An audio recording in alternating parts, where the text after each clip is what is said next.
Asterisk, they looked me in the eye and said, "You're fired. From now on, talk to our lawyer." They were my parents. But I didn't cry. I didn't scream. I just said, "As you wish," and walked out. What I did next shocked them, and the entire board. Have your parents ever treated you like a stranger? Let me know in the comments. And tell me, where are you watching from? I read every single reply. Like this video if you believe kindness always wins in the end. I'm Alina, and this is my story. Asterisk. They didn't call me to the conference room for a meeting. They summoned me. The air was thick, frosty, like the glass walls were trapping something colder than air. Maybe truth, maybe betrayal. My father sat at the head of the table, fingers locked, expression unreadable. My mother was by his side, polished as ever, her jaw tight. I'd seen that look before, at board meetings, not birthday parties. "Alina," Dad said, tapping the desk. "Let's not waste time." That's when I noticed the folder.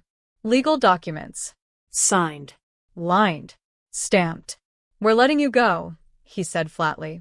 "Your services are no longer required." I blinked. "I'm fired." Mom didn't look up from her tablet. "Effective immediately. Any future communication will be handled through our lawyer." I waited. I thought there might be more. A hesitation. A crack in their voice. There wasn't. They didn't just fire me from the company. They fired me from the family. So I stood up, straightened my blazer, and smiled. "As you wish," I said quietly. Not because I was okay, but because I was done begging for love I never got. I walked out of that room with the sound of my heels tapping like war drums on marble. But inside I was shaking. They raised me for this company. I gave them everything. Ideas. Loyalty. My 20s. But they saw me as nothing but a role to terminate. I didn't cry on the elevator ride down. I didn't scream in the parking lot. I opened my notes app and wrote 3 words. Plan begins now. Not revenge. No. I wouldn't destroy them, but I would rise. And I'd do it in a way that would force them to look at me, not as a daughter, not as a threat, but as the reason they lost everything they thought they controlled. I didn't go home, because that place? It had never been mine. It was a house I grew up in, yes, but it belonged to them. The kitchen echoed with rules, not laughter. My bedroom always felt borrowed. Even the photos on the walls had one message: be better or be gone.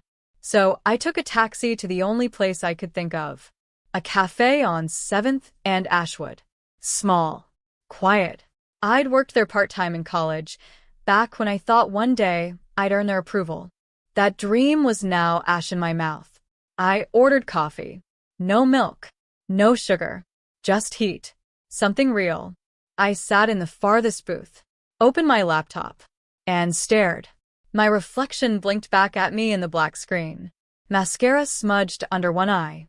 Cheeks flushed from the slap of betrayal. I wasn't angry. Not yet. I was cracked. That kind of deep crack where the light could come in. If you're lucky.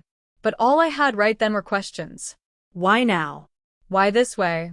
Why did the people who gave me life treat me like a liability? And the real one, who was I without them? That question scared me. But it also lit something. They thought I'd fall apart. But I wouldn't. Because for the first time, I didn't have to shrink myself to fit their version of acceptable. I didn't have to smile at boardroom bullies. Or give up credit for my own ideas. Or stay quiet when clients dismissed me just because I was the boss's daughter. No. Now, I was just me. And that was enough. I pulled out my phone, scrolled to a contact I hadn't messaged in years. Zoya, Stanford roommate. Business genius. Outspoken. Loyal. I texted her. Still thinking about that startup we dreamed about junior year? She replied in less than a minute. You bring the vision. I'll bring the code. Let's build. I exhaled like I'd been underwater for years. That night, I slept on Zoya's couch. She gave me a hoodie, her favorite blanket, and the quiet space I needed. And when I woke up, I wasn't jobless. I was a co-founder. Small moments can feel like rebirths. A mismatched couch. A cup of tea. A friend who reminds you who you are when the world tries to erase it. I didn't want revenge. I wanted redefinition.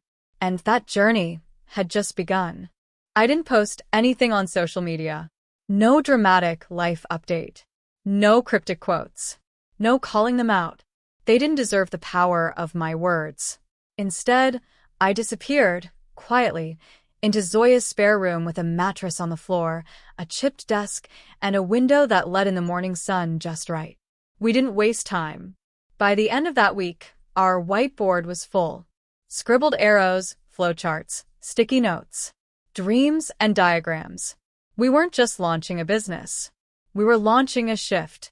See, the company I'd just been fired from, my parents' firm, was still stuck in old frameworks, legacy systems, bloated with bureaucracy. But I'd spent the last 5 years watching it rot from the inside. And in that time, I'd taken notes. Their weakness? Innovation. Their fear? Change. Their blind spot? Me. So Zoya and I designed the antidote. A sleek, AI-powered platform for mid-sized firms to streamline logistics and team operations with real-time transparency. Scalable. Affordable. Modern. I didn't need to destroy theirs. I just needed to build better. We called it Kinex, short for Kinetic Nexus. The heart of movement, the center of change.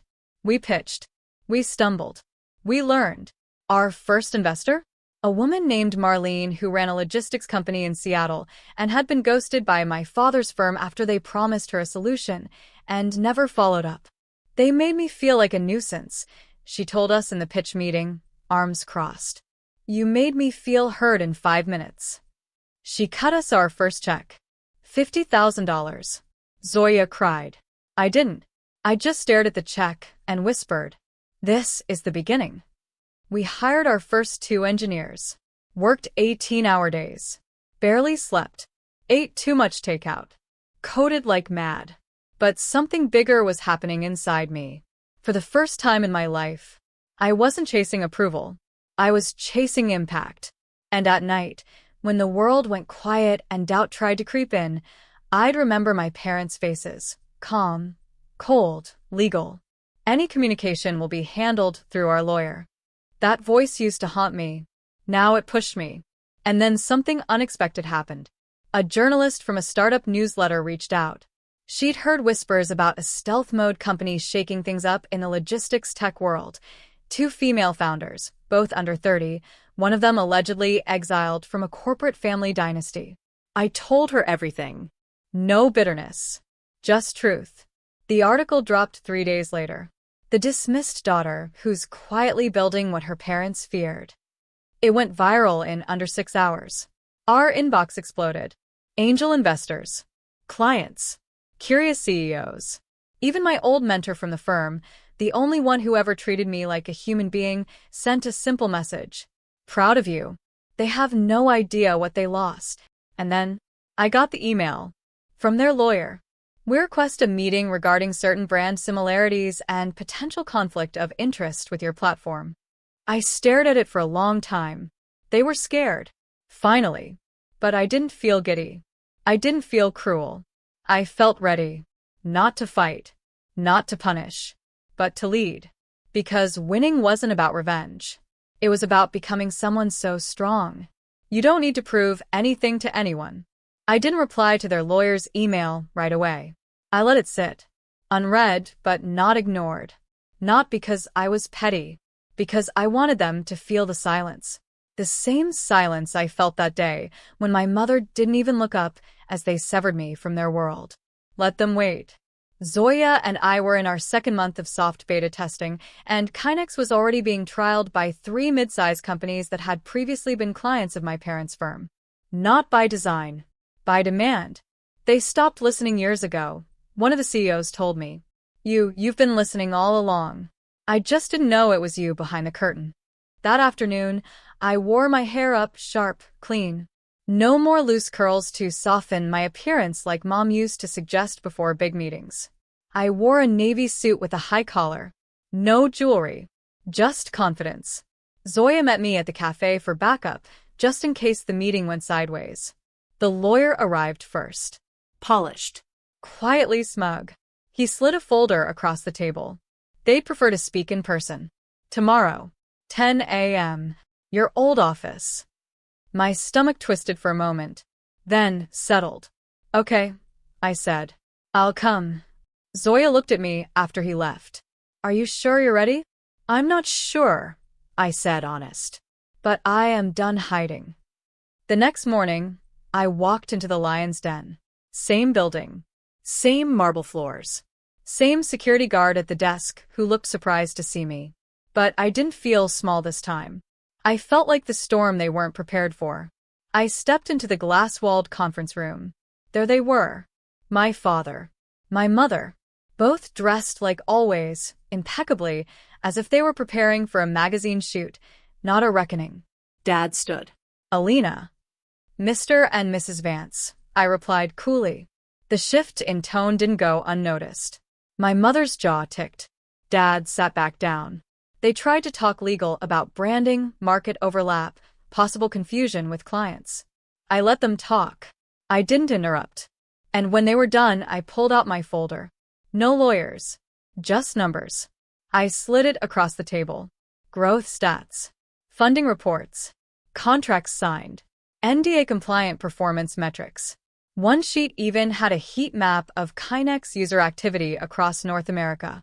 My dad picked it up. Frowned. This is real. I didn't blink.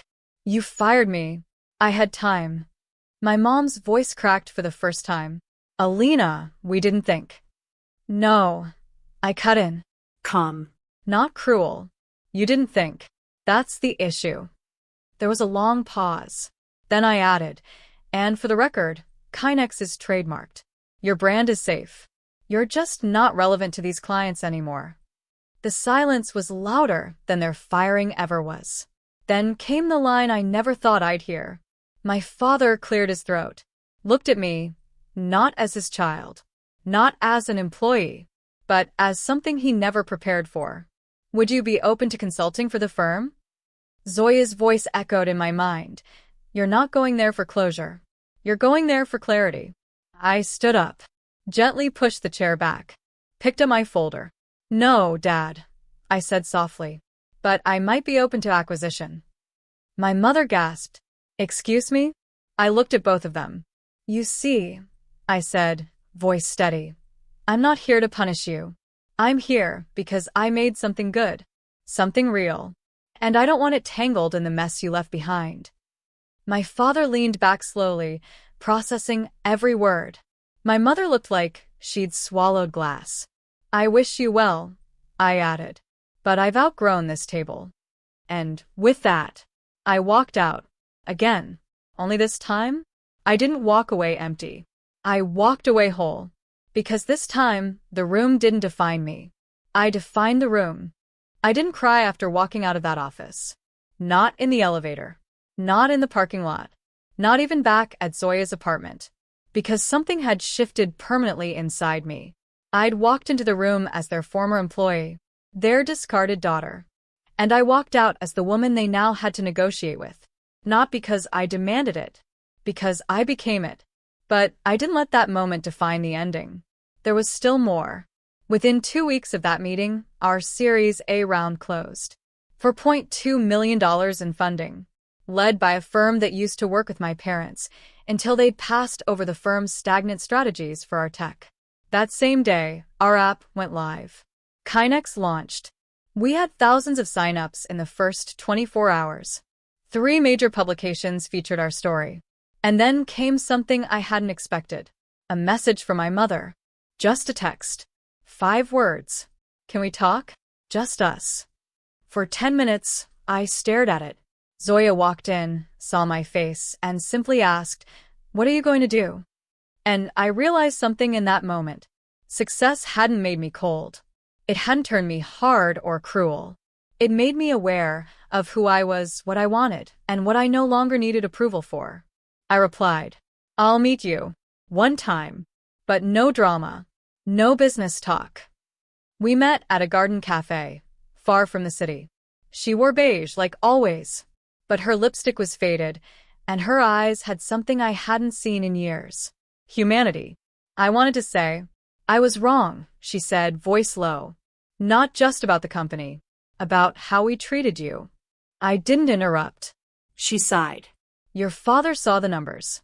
He still thinks in deals. But I see now, we didn't just fire you from the firm. We pushed you out of the family. And that haunts me.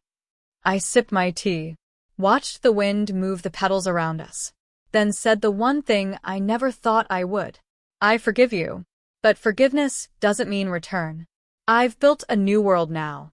A better one. I'm not coming back. Her eyes filled. Can I be part of that world? Even a little? I thought of Zoya. Our engineers. Our clients. The people who respected me, saw me. I looked at my mother, and in a strange way, I didn't see power or manipulation anymore. I saw fear. Regret. A woman who never learned how to love her daughter without conditions. So I gave her this. I'll send you the link to our launch event. You can come if you want. No VIP. Just come as you are. 3 weeks later, she stood in the back of the crowd. Not in designer clothes. No photographers. Just her, in a plain gray coat. She didn't push her way forward. Didn't demand to speak. She watched as I stood on stage, next to Zoya, announcing our growth, our future, our dreams. She clapped with the rest. And as I stepped down, I caught her eyes. She smiled. Not proud. Not apologetic. Just present. That was enough. Today, Kinex operates in 9 countries. We're profitable, respected, growing. And me? I don't live in the shadows of my family name anymore. Because I built a new one. One that isn't tied to trauma or expectations or boardrooms full of cold stares. My name is Alina Vance. And when my parents fired me, they thought they were closing a door. What they didn't know was that they built the hallway that led me to something better. Because some doors aren't slammed shut in hate. They're held open by healing.